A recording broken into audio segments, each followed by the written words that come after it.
ঝালকাঠি ১ আসনে জামায়াত মনোনীত প্রার্থী ডক্টর ফয়জুল হককে সমর্থন জানাতে বুধবার রাত ৮টায় রাজারপুর উপজেলা সদরের বাইপাস মোড়ে নির্বাচনী পথসভায় অনুষ্ঠিত হয়। সভায় বক্তৃতা করেন ঢাকা বিশ্ববিদ্যালয় কেন্দ্রীয় ছাত্র সংসদ ভিপি সাদিক কায়েম।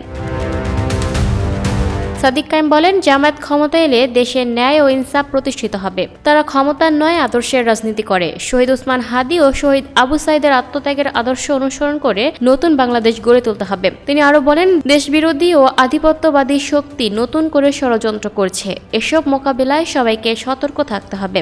ঝালকাঠি ১ আসনে জামায়াতের প্রার্থী ডক্টর ফয়জুল হক শহীদ ওসমান হাদির আদর্শের উত্তরসূরি। তাকে বিজয়ী করতে পারলে দেশে ন্যায়ভিত্তিক সমাজ প্রতিষ্ঠা সম্ভব হবে। পথসভায় ডক্টর ফয়জুল হক, জামায়াত ইসলামী ও ছাত্র শিবিরের স্থানীয় নেতাকর্মী ও সমর্থকরা উপস্থিত ছিলেন।